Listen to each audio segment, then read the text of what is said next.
I'm really, really excited to introduce Steve Winter, who has traveled the world, taken some of the most powerful pictures on Earth. His bio states he's been attacked by rhinos in India, stalked by jaguars in Brazil, charged by an 11-foot grizzly bear in Siberia, and trapped in quicksand in the world's largest tiger reserve in Myanmar. He slept in a tent for 6 months at 40 below zero, tracking snow leopards, flown over erupting volcanoes, and visited isolated villages where residents have never, ever seen not only a foreigner, particularly a blonde one, but definitely not a camera. Steve grew up in Indiana, got his first camera when he was 7, and always wanted to be a National Geographic photographer and photojournalist. He is living his dream. And as someone with a BFA in photography, I too am just amazed at his work. He's been named BBC's Wildlife Photographer of the Year and won the World Press Photo First Prize in the Nature Story category in 2008, and as well recently in 2014. In 2013, National Geographic published his book entitled Tigers Forever, Saving the World's Most Endangered Cat. He has a unique and compelling eye for stories. Ladies and gentlemen, please help me in welcoming Steve Winter.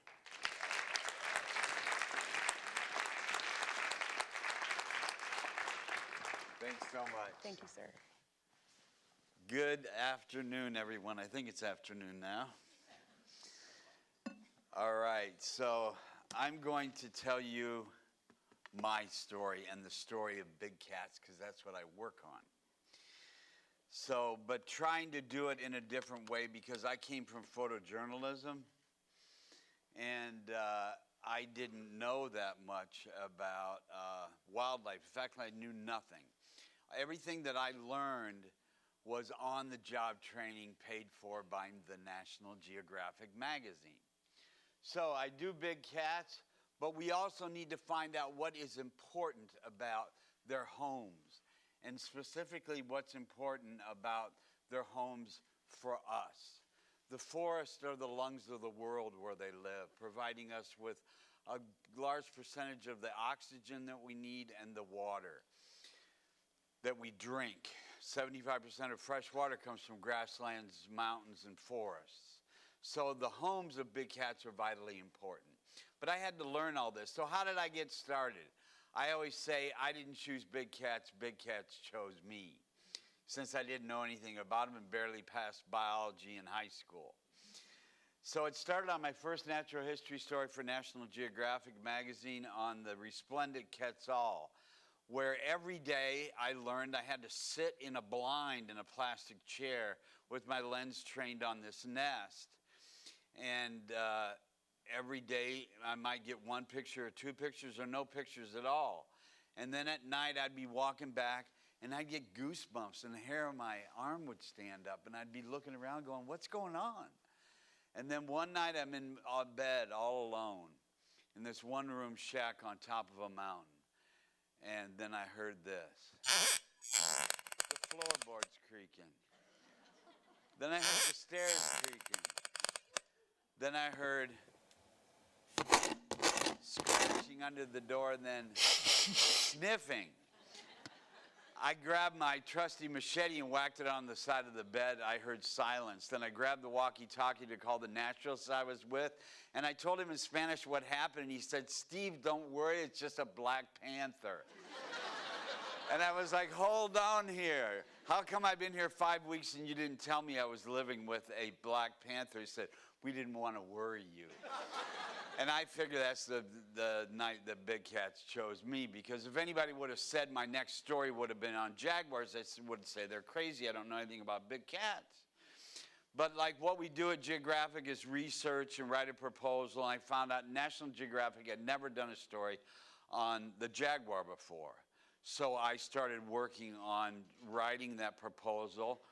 And then my wife said to me, Woodrow Wilson Global Fellow, Sharon Guinup, and now writer at Nat Geo. She says, don't you figure in 107 years, if Nat Geo's never done a story on the world's third largest cat, there's probably a pretty good reason why.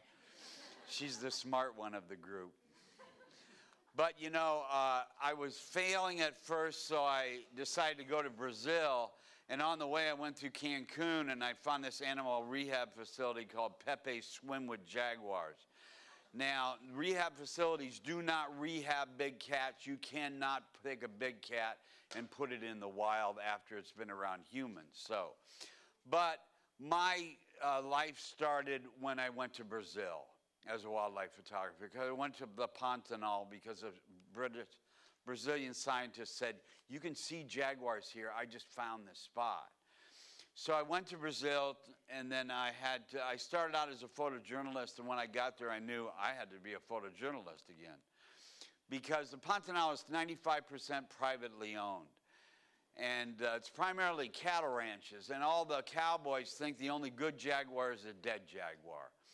And I figured that was probably wrong, and that we could work with these cowboys. Specifically, I'm staying on the ranch of the former mayor of Rio, so he's an intelligent man. So the biologist I was working with, her boss was my best friend. So I blackmailed him into doing the first ever GPS satellite collar study, so we actually give the information to these ranchers and find out what the answer would be. Because number one, who decided to put cattle ranches in the world's largest wetland? Of course you're going to lose cattle. But there's no way there's enough jaguars to kill this many cows. And we don't want jaguars to end up like this, as rugs, you know, in the ranch house. So I started working with the scientists, and when we got done with the project, found that only 1% of cattle deaths could be attributed to jaguars, which was great. So they wouldn't end up like this, 12 jaguars killed by one man in 12 months, all supposed cattle killers. So we found an answer. And people asked me, why did I do this? And it's like, why would you spend 2 years working on a story, being away from your family, to watch what you just did the story on disappear and die? So that was good, and that was the opener of the first ever Jaguar story in National Geographic. Now, what we were able to do, because I'll never forget one morning, the rancher called and said, your jaguar killed my cow last night. And we went, perfect, because the GPS sat collar gives you information points on a computer. So we took that laptop over, showed the guy, and he said, finally, for the first time, a scientist actually gave us information we could use. So that was really important, and it started changing their minds, which was vital. The other important thing was there were 2 images in the National Geographic story from the Pantanal. And all of a sudden, tourists started coming down. I went back 9 years later. Most of the cattle ranches in the area were now ecotourism lodges. They were bringing in more money than cattle ranching. Well, we got something better in a minute coming up as far as this goes. But, you know, I went back to do the second Jaguar story and to try to get these images that make you go, wow. To use remote cameras in a very small way, which are a transmitter and receiver. You put it on a trail, the cat breaks the beam.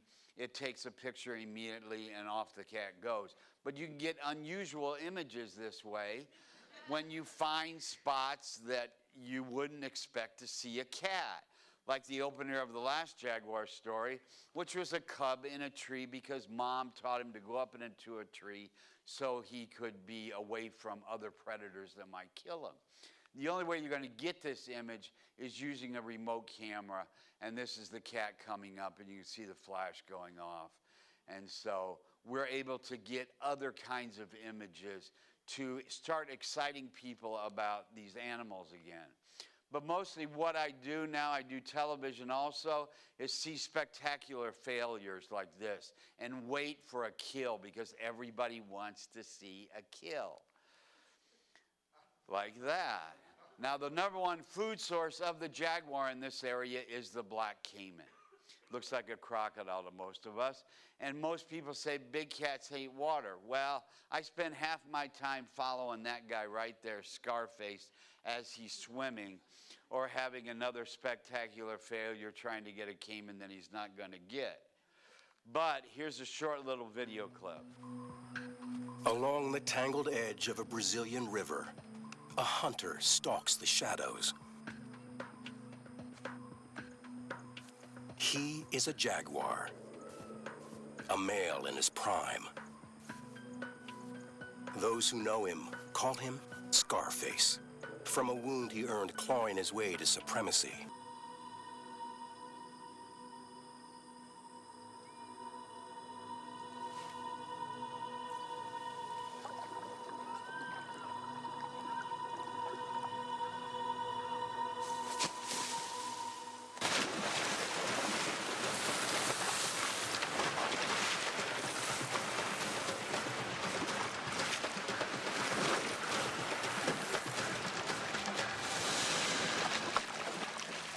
He is the top predator in a land of predators, the best of the best. Now, isn't that incredible?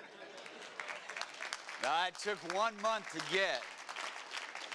But it just goes to show you that in the end, you know, they called it Jaguars versus Crocs. Bertie and I filmed it, Bertie Gregory and I, but we don't name it. But, you know, it starts bringing tourism down, and people say these animals have value without economics. Well, you know, that's not true. It does to us, that people that believe in the environment and the species, but ranchers don't kill them now because of tourism. And so that's vitally important. But look at this tourism.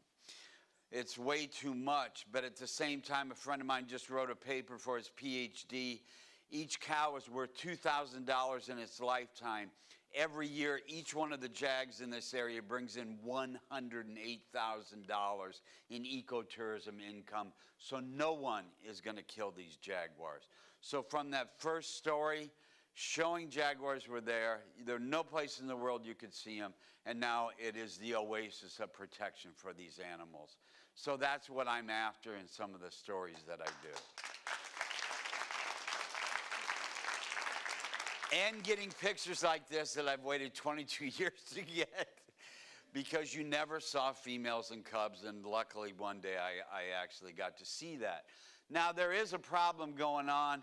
In 1968, 13,000 jaguar pelts came into New York City harbor for the fashion industry, and then it died down. Now it is coming back in a big way. I go to Iquitos, and right in the medicinal market is a jaguar skin hanging. People are buying jaguar teeth, and there's jaguar skins everywhere because they don't want the skins. We go to this indigenous village, 4 different days. Finally, the chief comes back, and I said, could you ask him where he's been, through the interpreter? And they said, he hunts jaguar 12 months out of the year now, because every October, someone from a Chinese corporation comes and buys all the bones and teeth. So it's ramping up again, and that's a big problem that somehow we need to solve. Now, because we're running a bit late, I'm going to run through my next story, which was snow leopards. I used remote cameras on that and got some incredible pictures and of them marking their territories, and trying to put camera traps up in a snowstorm and getting a picture of a bunny, but then getting a picture like this that becomes an iconic image for snow leopards. But one of the most important things I want to get to is the fact that the local people need to benefit from living with predators, and we need to find a way to help them. So I started working with local NGOs and making predator-proof corrals. And because local people need to benefit, their livestock's vitally important to their future. The skins for fur, they use the fur to make their clothes, yak butter, yak milk, yak cheese, yak meat. Vitally important for them. Predator-proof corrals are one way to help save them. They have no shortage of rocks, but they need $75 worth of chain link fence. And then I brought a bunch of vaccine up from USAID in Delhi and hired the vet on the right to come up. And we started a 3-year program to give them vaccine because they would lose 30% of their herd to disease every year unnecessarily. So we run it for 3 years, then they take it over. That's putting 90% more money in their pocket as long as they promise not to kill snow leopards. And so now this is done throughout their territory, so that's vitally important. And that was the picture I won BBC Wildlife Photographer of the Year on. But let's get to tigers, because tigers, I've worked with tigers for over a decade. They're the most endangered cat on the face of the earth, and one of the things that is poached the most and used in traditional Chinese medicine, though it doesn't have any medicinal value. I was very lucky to be able to work with tigers. 100 years ago, 100,000 tigers roamed 31 countries. Today, there's about 3,600 tigers in maybe 7 countries. Out of 9 subspecies, there's 5 left. And even out of those 5, a couple of them are on the verge of extinction. So I started in Myanmar on a trip and got my education in Asian jungles and tigers. The Burma Road had just opened when I was in this area, and I asked through the interpreter, ask these guys how much they're getting for those bear paws, because they wanted the bile, but they shot it through the gallbladder. And in National Geographic, the caption read the $8 bear. I didn't know anything about traditional Chinese medicine, so I was learning by seeing these tables in villages with elephant skin on the left and tiger bone on the right.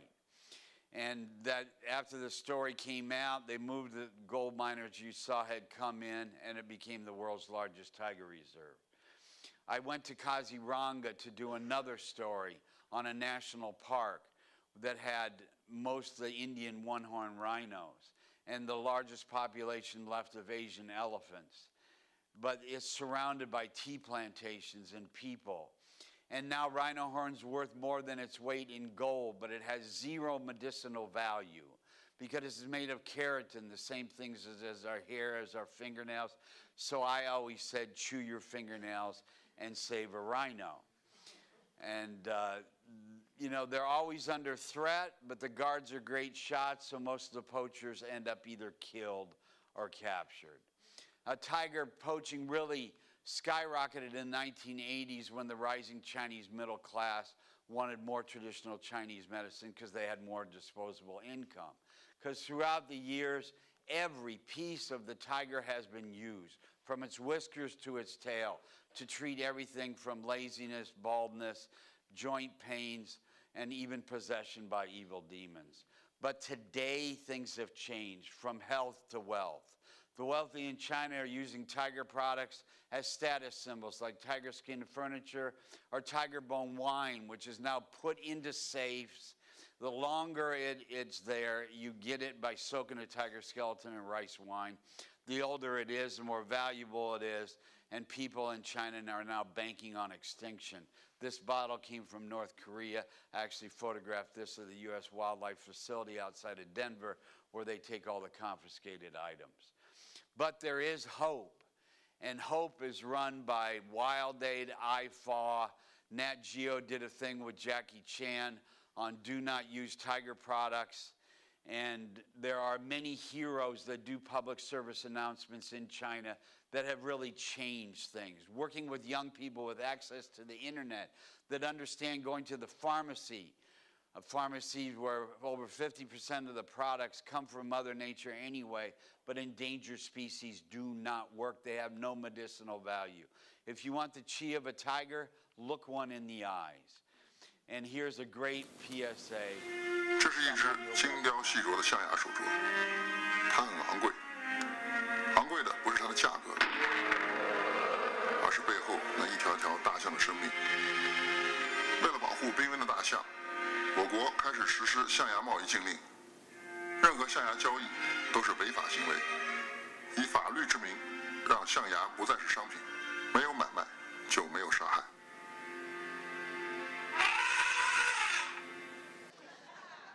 Now, this is a true hero, Yao Ming. Used to play for the Houston Rockets, now part of the Chinese government. A lot of people, pop stars, music stars, movie stars that we may not know here, they are so influential in China to stop shark finning, to stop the use of rhino horn, tiger bone, and very influential in getting the ivory band signed. If it wasn't for the ivory band, by 25 or 30, we would have run out of elephants in Africa. And so these people are real, real heroes. Now, these animals are really safe when they're in the park, but they don't recognize human boundaries, because they used to go from Bhutan to Burma, and now there's oil refineries, villages, roads in their ways. And they have revenge killings just like the cowboys killing the Jaguars. But the people, they worship elephants, and they're saying prayers to the dead elephant here. And here's Smiling Tiger. I'm always looking to use these camera traps to get intimate eye-to-eye views of these animals, so we start looking at them again and hopefully protecting them.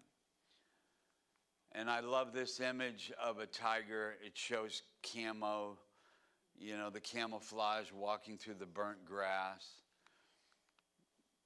And this is something that is very important. That's Jairam Ramesh, the former Minister of the Environment, when they allowed Dr. George Schaller back into India because he'd been so critical of their tiger policy. He hadn't come back for almost 50 years. And then the late Dr. Alan Rabinowitz there on the left. We were able to talk to the Minister of Environment about wildlife corridors. He said, I can't mention that in Congress. And I said, well, why don't you just expand the buffer zones until they touch each other, and then you have wildlife corridors? Because tigers were not counted in India. They didn't exist on paper unless they were in a tiger reserve. And I gave him a story where I had been to a wildlife reserve that had 3 tigers. 3.5 months later, when I left, there was 25. So they were there. That's why tiger numbers went up a few years ago by 350, because they camera trapped areas outside. He got on the phone to the National Tiger Authority when we were there and changed the policy, which was great. I went to Sumatra because we thought that would be the next tiger that would go extinct, because a lot of Sumatra looks like this because of palm oil. You know, they're giving people 5 hectares of land to plant palm oil. They put down snares to be able to feed their family, but snares are indiscriminate. They also catch tiger cubs like this little guy here that spent 4 days in a snare and had his right front leg amputated and now lives in a zoo. The only good thing about this is that last picture in a cage got the government to outlaw snares. And those are the kind of things that we're really looking for.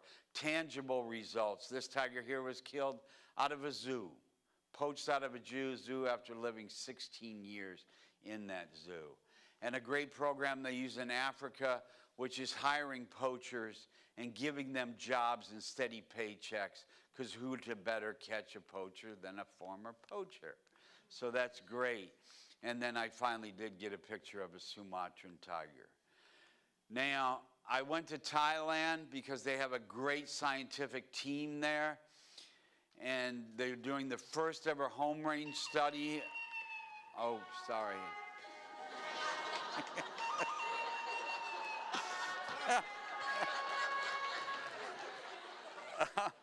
Well, little comic relief there.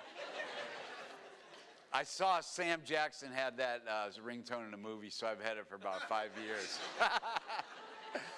So we're losing these cats before we even know how many we have or their natural history.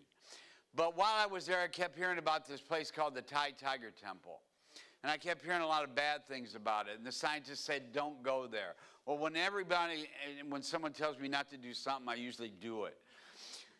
And I wanted to know more about this because they said they were involved in the black market trade, but then people said monks wouldn't do that. And I'm like, no, yes, they would. you know, and I said, what's the issue behind it? And it said, every day you can take tiger selfies, and 365 days a year you can bottle feed a tiger. And I said, well, how many tigers do they have? And they said 150. I said, they always have 150, but you have cubs every day? I said, that doesn't make sense. I don't care if they're monks or not, use common sense.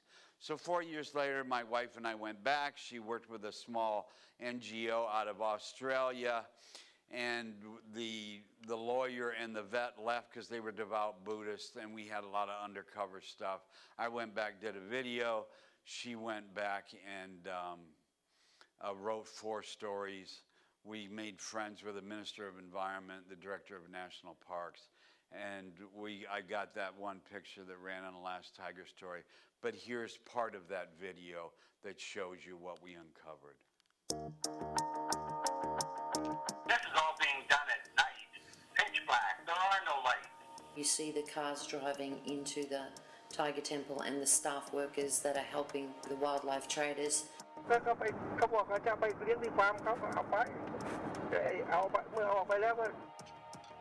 In December 2014, at the famed Tiger Temple in Thailand, investigators say a group of animal traffickers botched their late-night tiger heist.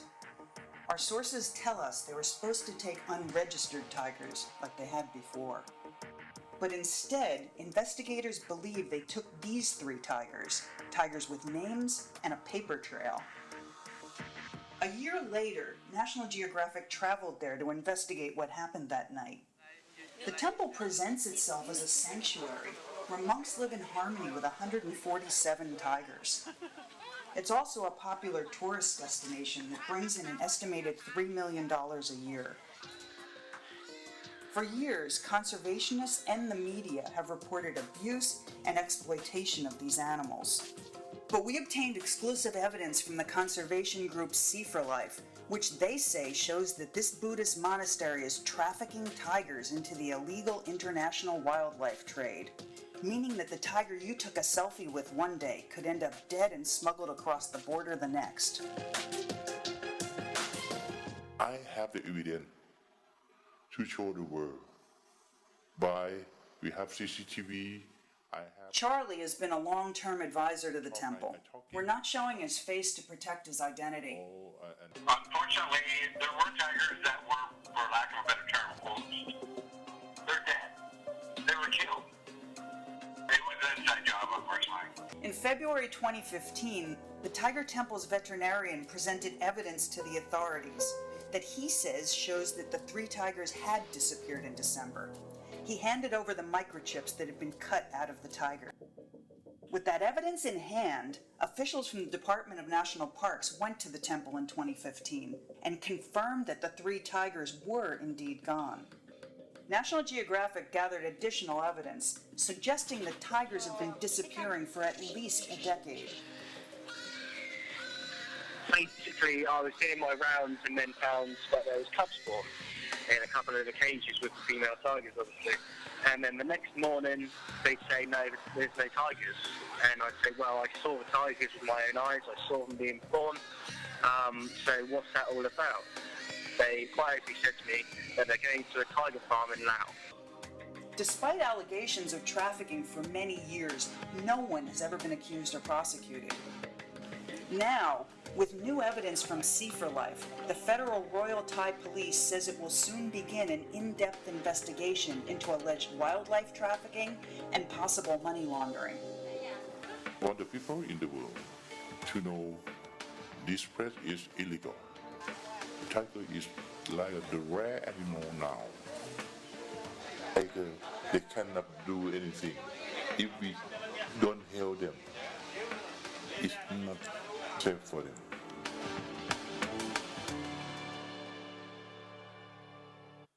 Okay, well, thank you very much. But the story has a great ending. We gave the government the information they needed to be able to do what was right. Sharon wrote the first article. We put the 7.5-minute video on the Nat Geo site. Then all media in Thailand grabbed the video off the Nat Geo site, took my pictures off Instagram. I said, hey, I'll just give it to you. You don't have to do that.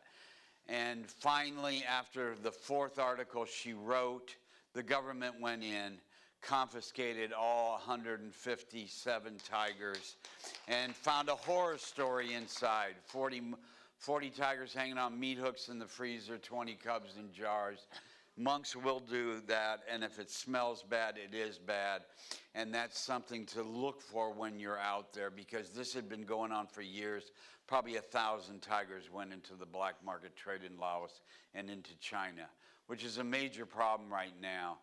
And luckily we got the ivory ban. What we need to do is something about tigers. And there is the tiger right there. Now I'm going to run through, since we are late. See, we talked about iconic pictures. It took me 24 days to get this. Became the cover of the National Geographic Tiger book. When I started doing leopards, I found out that there was a Zulu religion called the Shembe. And all the men in Shembe wear leopard skins. And so I hooked up with a local biologist to create a fake leopard skin, and like that man's wearing right there. Now 50% of all the men are wearing fake leopard skins made out of cloth. It's called Furs for Life. It's an incredible program. You can't have tens of thousands of men wearing leopards and expect leopards to survive. This man's a friend of mine. He said, we want leopards for our future, for our children, so that's great. You're always looking for tangible results, and I'm always looking for weird things out there that bring us closer to animals. How many people knew that there was the highest density of leopards in the world in a park in the center of Mumbai, India? So I went there to do a story on that and brought in the kids. Around here, people felt. have gotten used to the leopards, and many even seem excited about their presence. Okay, you see the bamboos? Right. Okay. I just pointed some light from here, and it was sitting over there. Oh, it watching was? us. It was watching us. How do you feel about living with leopards? It's too cool. Yeah. So like at night, you know, people would leave the park, but you would see this scene, and then an hour or two later, you would see this scene. And I thought this was so cool that there wasn't a problem in these areas with leopards. There had been in the early 2000s because some stupid government officials brought in leopards from another area and they ended up causing trouble. But these leopards have gotten used to humans, and we did a television program about it. And here's my favorite picture. 6 apartment buildings, 1 leopard, nobody's bothering him, just sauntering across the bridge that the British built back around 1850 without a problem at all. And so doing these things that maybe bring people closer to animals. Now I'm going to jump again. It says I have 5 minutes left. I went and did a piece with my cameraman Alex, who's getting his PhD on the tree climbing lions of Uganda. They're an incredible group of lions. There's 2 in the world, but they have major problems with poaching by the DRC. And I spent most of my time trying to help this female. You may go, why? What's important about saving 1 cat? Because each female in an area without not many lions can have 10 to 15 cubs in its lifetime. So I did something I'd never done before. The head of WCS was at the lodge after I took this picture, and the head lodge owner was going to Kampala the next day. And I said, you know what? I can post this picture on Nat Geo's Instagram tomorrow morning, or you can go to Kampala and talk to him and bring a vet down so we can save her. I'd never said anything like that before, but the Nat Geo Instagram has 106 million followers, you know, and we get over 1 million likes on some of the pictures, which is incredible reach. We're the #1 brand on social media in the world. So we have a reach, young people are looking at it, which is vitally important. Well, there's the vet. It came down. So it was an incredible opportunity. that they understood. The vet came down and fixed her up. Now she's doing fine, and she has the possibility of spreading more tigers in an area that brings in tourism money for the local people, which is vitally important. The Ugandan government just has major problems with those snaring. Now, talking about iconic pictures, I'm going to show you a couple pictures of our cat in our own area, our lion, and then some crazy idea that I had. I'm going to run through these. I was told there was a mountain lion in Marin above the Golden Gate Bridge. I spent a year and a half trying to get a picture of it. I think it was a dispersing male that just left his calling card there and then moved away. So I went to a mountain lion meeting in Bozeman, Montana, because a friend of mine, Dr. Howard Quigley, told me that this man, Jeff Sickich from the National Park Service, has collared cats in the largest urban park in the United States, the Santa Monica National Recreation Area. And then he had a cat that walks through Cher's backyard. So I said, Jeff, I heard you have a cat that walks through Cher's backyard. And he said, yes. And I said, do you have any cats that walk on trails where you can see the lights of LA in the background? And he goes, nope. And Jeff is a man of little words.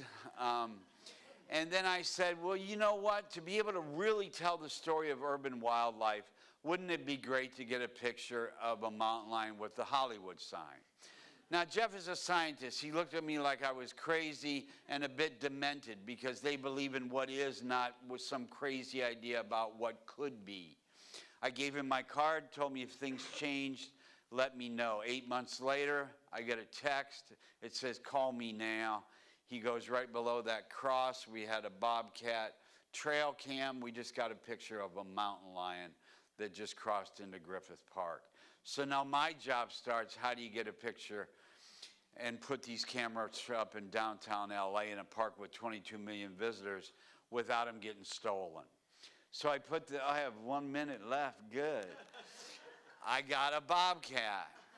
I started putting the cameras up, trying to figure out where this cat walked. Then I got a picture of a deer. Then I got a picture of a raccoon. Then I got a shot of a guy walking his dog. Then I got a picture of a guy going, what's that? Then I got a shot of people doing a selfie they'll never see because it's my camera. And then after 11 months, I got that first idea, which was the mountain lion with the lights of LA in the background. Now, we had the 125th anniversary show being at the Annenberg Space for Photography, and they asked Nat Geo for a picture to run on the LA Times to promote it. They said, you got a picture? And they said, yeah, we sure do. And they gave them this picture. Well, a huge conversation started in LA about the fact that there's a mountain lion in Griffith Park, 9 square miles, right on the edge of Hollywood, and Burbank and all that. So Jeff had to get on TV and could tell people that don't worry. Now in 5 years, only 5 people have ever seen this cat. And then TV asked me to do some videos, so lights, camera, action. We got P-22 that ran on Planet Earth also. Here he is walking out. He's never seen white light before because the Hollywood sign is not lit. Hasn't been since 1932 when it said Hollywood Land. But it just goes to show, think big, be a little crazy, and go for it. Because after 15 months, there you go. Now, what difference does it matter whether these mountain lions live in LA or in Santa Monica National Recreation Area? There's only about 20 and they lost 2 during the Woolsey fire. It doesn't make any difference to the population from Yukon to Patagonia. But guess what? They're huge spokescats for Cougars mountain lions. And now because of this, there's this huge outpouring of love for Cougars and the wildlife of LA. All LA school district schools are taught it, and people are now going to the Santa Monica National Recreation Area, and it shows how P-22 went into Griffith Park, right here, right under George Clooney's house right there, because I saw President Obama fly there to go play basketball when I was putting the cameras up. So I know he lives there. But you know, they're in prison. So that place is right there is state land on one side, federal on the other. And because of these images and the power of photography, they're now going to build the largest wildlife overpass in the world and the first ever in California. Thank you very, very much.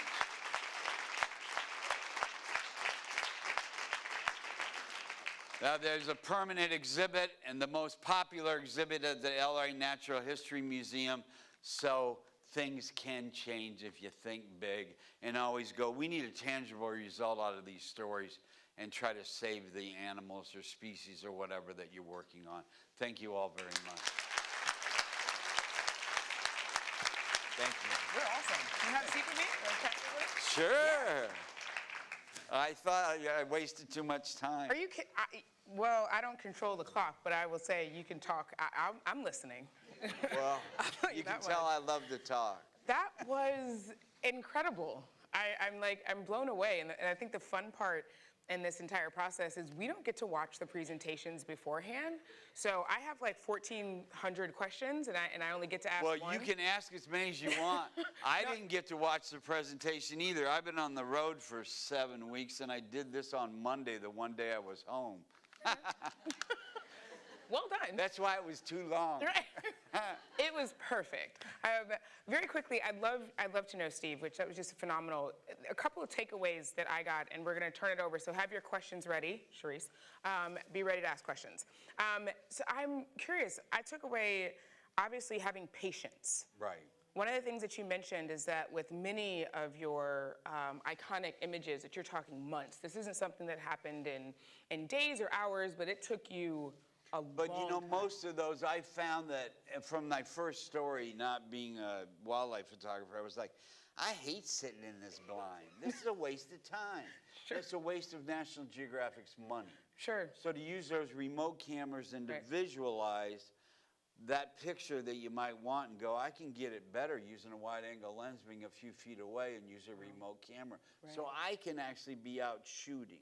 Nice. And to visualize that image beforehand, Wow. you know, was really cool, you know, asking them about it and stuff like that. So right away I thought about that, probably because I didn't know how to use the camera, so I had to figure it out. I asked my mentor, you know, how to use them, and he goes, I'll give you one piece of advice. You're going to think you got a picture, but you really didn't. And I said, that's it, Nick? That's all you're going to tell me? So I do that, but I think the most important thing was I came from NGOs. Okay. You know, I'd been at UNICEF before. Oh, wow. And it was vitally important to me. I just thought, you can't watch these animals die. Yeah. So on the first story, it was like, yeah, it was great that Sandra's boss was one of my best friends, so I could blackmail him to use the money to work with these ranchers because they were intelligent people, to try to change things, and then just keep doing that as you moved along. And that, I think, was really important to my career, to always find some way to make a difference. Absolutely. I mean, you're an activist, you're an environmentalist. Your pictures, which invoke purpose and then lead to policy change, is outstanding. In every story that you mentioned, and an example, your images led to a pretty powerful and impactful policy change. You know, I didn't say in Leopards, they rewrote the whole leopard policy in India, so it was really The great. entire country. Yeah, and the because entire of your country, work. Because of, you know, it was the work of a great scientist, but nobody was listening to her. Absolutely. So I gave her all my pictures and videos, and she went to Congress and they changed the laws. Now it's like, why didn't you just listen to video anyway? They were using her research in LA. Yeah. You know, the same research that she did in Mumbai, they were using in LA, but we got the Indian government to listen by showing them images that they couldn't believe. Absolutely. And the television program. So that was vitally important. Wow, but, you know, you don't want to walk away unless you have a tangible result. It's not advocacy journalism. Like with the Tiger Temple, it's giving them the information to make the right decision, a decision they didn't want to look at because it's a very holy place. Yeah, but you can't turn away from that evidence. You can't. Well, you can't. Absolutely. No, you can't. I mean, it's just common sense. You breed dogs. What do you have more? Yeah. Dogs. Yeah. You breed tigers. You're gonna have more tigers unless something fishy's going on. Absolutely. And it was. Wow. And they were all drugged with raw opium because you can't take a big tiger's head and put it in a tourist's lap. And the chains, I mean, that was pretty powerful. I think I have time for one question. Sharice. Hi, my name is Sharice Hayes. I'm a student here at the School of Media and Public Affairs at the George Washington University. It's nice to have you here, Mr. Winter. Thank you very much for inviting me. Sure. And so my question is about pretty much being a foreign photojournalist or documentarian, and how do you gain access and feel comfortable in communities where you are covering very sensitive topics, where these animals are very integral to their culture, and maybe they're mistreating animals, which is, you know, what you're kind of covering, and how do you like kind of negotiate that relationship with the communities you're working in? Good question. Well, yeah, it's a very good question. You know, I found that I worked with scientists a lot because I didn't know, I have no background in this. Right. But I find that they always leave. But the people that don't leave are the local people. I stay in their homes. They get to be my friends. I get to learn their language. And I get to try to understand how they deal with animals and the importance of the forest. Now, if women ran most of these villages, things would be different. But Facts. we all know that already. Facts. Okay. But it really changed my life being around the local people. They're the ones that made me a success. Without them, I would not have been a success. And so through trying to communicate, when there is that language barrier, and you're not going to ask an interpreter to say anything to someone that may be taken as offensive. Right. So it's the time in the field. Wow. National Geographic gives us enough time that people, they trust me then in the end, and I trust them. And getting that trust changes everything. And we get the opportunity to maybe make change in the future, and I can get the images that my editors expect me to come back with. Wow. So that's vitally important. That's amazing. Everyone, Steve, I think if I'm not mistaken, you'll be here with us through lunch. Yeah, so there'll be a couple my of... editor wants to go talk to me. So Yeah. I gotta go. Well, that's hopefully close by, right? Yeah, it is. But everyone, one more round of applause for Steve Winter, please, right? Thank you very much. Amazing.